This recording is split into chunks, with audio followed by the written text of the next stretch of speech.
Assalamualaikum dan selamat sejahtera kepada Dr. Azhar dan rakan-rakan.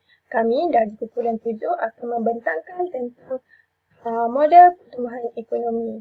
Pertama sekali, nama saya Nurul Imanina binti Nasir, matrik number 267905. Untuk pengenalan, pertumbuhan ekonomi adalah pertumbuhan aktiviti ekonomi yang berlaku dari tahun ke tahun.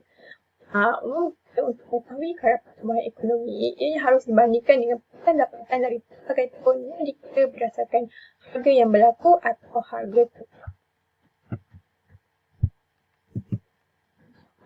Pengenalan untuk kadar pertumbuhan ekonomi, perkembangan teori atau model pertumbuhan ekonomi perlulah seiring dengan perkembangan model makroekonomi. Model pertumbuhan ekonomi tertumpu pada proses pertumbuhan keluaran di sesebuah negara yang menjadi ukuran pertumbuhan ekonomi. Pertumbuhan ekonomi di sini kita ada Adam Smith, which is Adam Smith more kepada faktor pengeluaran buruh. So kritikan yang didapat ialah tidak menunjukkan penentu dana upah yang sepatutnya dan pertumbuhan tidak mencukupi.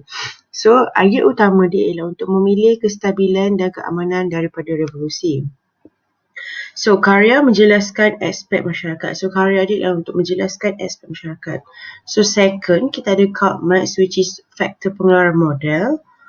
Lepas tu kritikan model pembangunan Marx berdasarkan peradaban maju dan tidak bergantung kepada negara membangun. Idea utama dia ialah revolusi untuk berjuasi, which is masyarakat yang adil dan profesional. Karya dia ialah untuk menjelaskan perubahan masyarakat yang akan datang. Yang ketiga, kita ada David Ricardo, iaitu faktor pengeluaran sektor pertanian. Kritikan menggambarkan proses pertumbuhan tidak berlaku secara harmoni dan mereka tidak memberi faedah kepada semua golongan, atau dengan kata lain ialah kepentingan mereka tidak sama. So idea utama ialah sistem perdagangan bebas.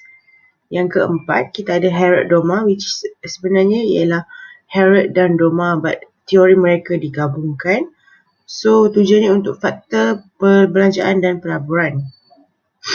Kritikan ini ialah tidak mempunyai fungsi pelaburan dan mengenai apa faktor yang menghasilkan pelaburan. So idea utama dia ialah untuk gabungan hasil kerja dua orang, ahli ekonomi pertumbuhan, iaitu R.F. Harrod dan Edward Domar. So ianya untuk fokuskan kepada peranan modal. So Harrod ialah more kepada ketidakstabilan dalam ekonomi kapitalis dan Domar pula kepada penumbukan kepada pelaburan dalam ekonomi kapitalis. Seterusnya, so model Harrod dan model Domar ni mempunyai persamaan asas yang serupa, di mana Harrod kadar pertumbuhan pendapatan atau pengeluaran dan Domar kepada kadar pertumbuhan pelaburan. Baiklah, untuk model seterusnya iaitu model teori Moorstock model. Ini disebut daripada Rostock ini ialah pembangunan yang bergerak lurus, iaitu dari masa belakang ke masa yang maju. Ini maksud setiap negara yang maju untuk depan perlu melalui tahap-tahap tertentu dan tidak boleh melompat susunan tahap tersebut.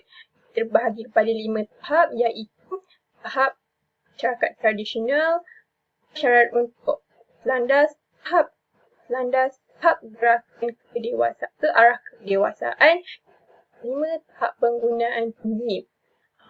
Berdasarkan model ini terdapat kritikan, iaitu mengenai perbezaan setiap tahap yang tersebut ataupun kurang jelas. Ia sukar dibuktikan secara empirikal dan kemungkinan sebuah negara untuk tidak mengikut urutan yang telah ditetapkan. Untuk model yang terakhir iaitu model neoklasik, ia diasaskan oleh Robert Slow dan Travis Wright. Ia menunjukkan bahawa pertumbuhan ekonomi tidak semestinya stabil seperti ditunjukkan oleh Hart. Ini terdapat kritikan, iaitu barangan modal boleh diandaikan boleh dikomunikasikan kepada sebarang jumlah buruh dan pengusaha selalu bertindak rasional, iaitu memaksimumkan keuntungan. Persamaan asas model Harrod boleh melihat pertumbuhan output, iaitu model neoklasik melihat perubahan nisbah modal buruh, impiannya ke atas pertumbuhan. Sekiranya modal A dan tenaga kerja L bertumbuh pada kadar yang sama, maka kadar pertumbuhan K adalah kosong atau dengan kata lain, A tidak berkembang. Kadar pertumbuhan modal besar daripada kadar pertumbuhan tenaga kerja, kadar pertumbuhan nisbah modal buruh meningkat. Kadar pertumbuhan modal rendah daripada kadar pertumbuhan tenaga kerja, maka kadar pertumbuhan nisbah modal juga menurun. Okey. Itu setakat sahaja penjelasan mengenai model-model teori ekonomi. Seterusnya beralih kepada next presenter. Hi, Assalamualaikum. My name is Muhammad Najimi bin Muhammad Zaini, matric number 262689. Today I will present about the difference between the Islamic economic and conventional from the development perspective. With regard to the fundamental economic issue, the principles also had a difference. The real economic problem with the conventional economic system is that there are not enough resource to widely market the products. The lack of resource is often called scarcity. This is because there are different and unlimited needs for every human being. While in terms of goods and services, the resource used to meet the human needs are limited. In the Islamic economy, on the other hand, mentioned that human needs are limited, where resources are not limited or measures in accordance with the provisions of God. Indeed, scarcity is only relative in the Islamic economy. A scarcity of resources occurring only in a shortened periods. Second, we look at the right to the ownerships.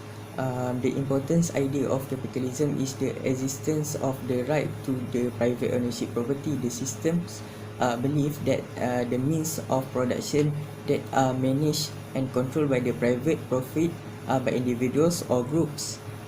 Without the profit or wealth in the hands, individuals cannot own the right to the property. The balance of wealth and income distribution in the society necessarily distributed by this, where the rich become richer.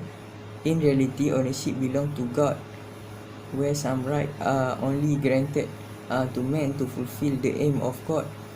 Legal ownership for individuals is recognized in Islam, but since the people to be subject to the moral obligations to share the wealth of all sections of society. Therefore, any personal property is not unrestricted in Islam, but certain things of common usefulness are under public ownership.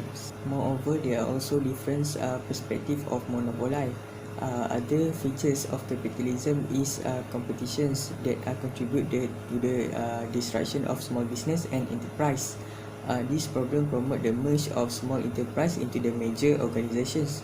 Monopolies will kill the free market, while in Islam, Sharia prohibit unhealthy competition and all the ways that lead to it. Islam also prohibit the establishment of monopolies. It written in the hadith that the Prophet Muhammad said that anyone who monopolize is a sinner.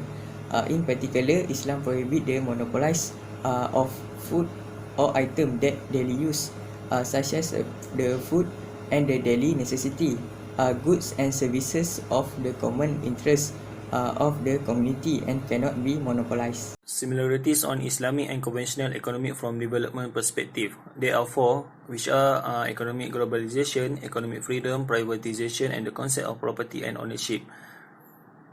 Okay, as for economic globalization, refers to the increasing interdependence of world economy as a result of the growing scale of cross-border trade of commodities and service, flow of international capital, and wide and rapid spread of the technology. For the second one is economic freedom is the fundamental right of every human to control his or her own labor and property. And the third one is privatization, which is occurs when a government-owned business operation or property becomes owned by a private or non-government party.